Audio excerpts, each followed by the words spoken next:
Hi students, it's your favorite teacher, Miss Cahill, and this week we're talking about the voice of the speaker. The voice of the speaker.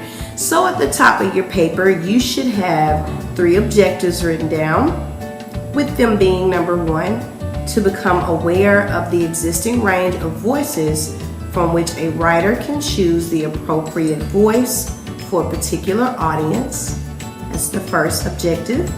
Second objective is to write a draft that reflects the appropriate voice for a particular audience. And the last objective that you should have written is to make inferences and draw conclusions based on text. Okay, so starting with the first objective, to become aware of the existing range of voices from which a writer can choose the appropriate voice in a particular audience. I'll tell you exactly what we're talking about, or what I'm talking about on that one. And basically what I'm talking about on that one is being able to articulate in the correct environment, or being able to speak or write to the correct audience. What do I mean by that? Well, when you are speaking to an adult or when you are writing to your teacher, you want to make sure you're using specific vocabulary and you are speaking a certain type of way. When you are talking with your friends, or you may write your boyfriend or girlfriend a letter, you may use a different tone, you may use different words, vocabulary words, and you may say things just slightly different than you would say to your teacher, your parents, or even your pastor. So if you would like to take this a step further, why don't we just call this audience awareness? Audience awareness. So whether you are speaking or whether you are writing, you must be aware of your audience and being able to correctly articulate to that audience in a way that is non-offensive, okay?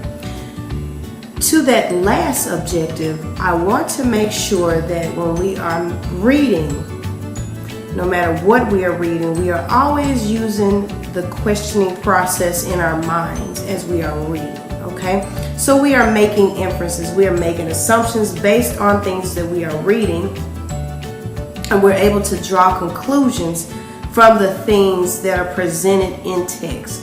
So you can't make any type of conclusion about anything you've read unless you can cite in the text what triggered that thought or that conclusion or that assumption that you made, okay? So let's go back. I want to talk specifically on voice of the speaker, all right? So when I'm speaking, first of all, on voice, so on the left side of your paper, we are talking about voice at this point, okay? So voice is the writer or the speaker's use of syntax, which is sentence structure, vocabulary, words, and tone, okay? Tone meaning pretty much, let's see a way I can say tone, an approach. Okay, so sometimes you have an informative tone, you may have a charming or persuasive tone. It's kind of like what you're trying to, how you're trying to maneuver the reader or the listener, okay? So when you're talking about voice, it's those 3 things that come together to help communicate to a particular audience, okay? Again, you're putting together syntax, vocabulary, and tone to communicate to a particular audience. You keep those 3 things in mind when you are speaking or writing to a particular audience, okay? You need to be able to determine what voice you need to use with what particular audience, okay? Anytime you are writing to a particular audience, your audience must be able to read and understand what you're writing or what you're saying. They must be informed, okay? And whatever you're saying or whatever you're writing must also be engaging, okay? That's also part of audience awareness, okay? When addressing an audience, Here are a few tones or approaches that one may use in order to convey a message. You may have an informative tone where you are informing someone of something.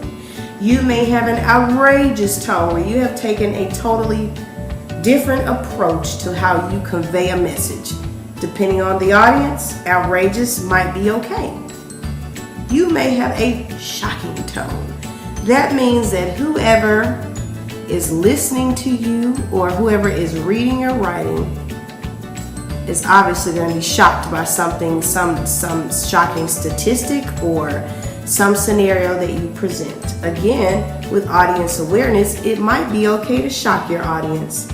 Then again, if your readers are a group of 3-year-olds or your listeners are a group of 3-year-olds, you may not want to shock them because that might turn out to be not so good.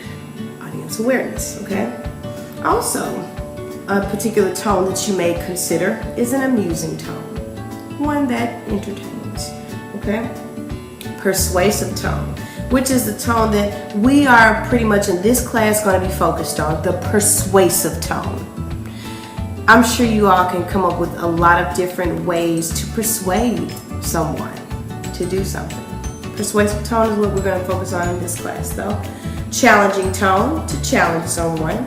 An entertaining tone, we talked about that a minute ago. And to also play the devil's advocate or to play upon other people's prejudices is another tone. Okay, so those are several tones to consider when writing. Okay, when you're thinking about your audience, you must think about their age, their intelligence level. You need to think about their feelings. You need to think about their prejudices and different individual differences about your particular audience to make sure that whatever you're speaking or writing is sensitive to their mind and what they can comprehend and what they won't be offended for or about, rather. Okay? This week we will read 4 different pieces. And in these 4 different pieces, we're going to discuss what the tone was in the piece of literature. So basically, how did the writer convey their message, okay? We're going to talk about their use of syntax, their use of vocabulary, and its effectiveness, okay? Was the tone effective? Did the tone, the vocabulary, and syntax actually help to convey the message? How do we figure out what the message is? We make inferences and draw conclusions as to what the message is. So, in a roundabout kind of way, we're going to end up reading a piece of literature again. We're going to talk about the audience. We're going to talk about the writer and were they sensitive to the audience. And we're going to talk about if the piece of writing, did it actually, I guess, produce what it was said to produce? Or basically, can we infer something about the conclusion? Can we draw conclusions? Can we make assumptions based on what we have read? Did the writer think about the audience as they were writing? Then flipping it back for you, okay? So the first thing was that we were taking something we've read and we focus in on that writer. We talk about how that writer may have dealt with their audience, but then going on, taking it a step further, we're going to go with you as the writer. Are you thinking about your audience? Are you thinking about the vocabulary that is appropriate for your audience? Are you constructing sentences that your audience can understand? And are you using the tone that is appropriate for the message that you're trying to relay? That's all a part of writing, and it's all a part of reading as well. It all goes together. So let's explore together. Thank you for listening to my lecture on today. Listen to it again. Hopefully it all sinks in for you. Anything that I need to explain any further, Raise your hand in class, ask questions. Thank you.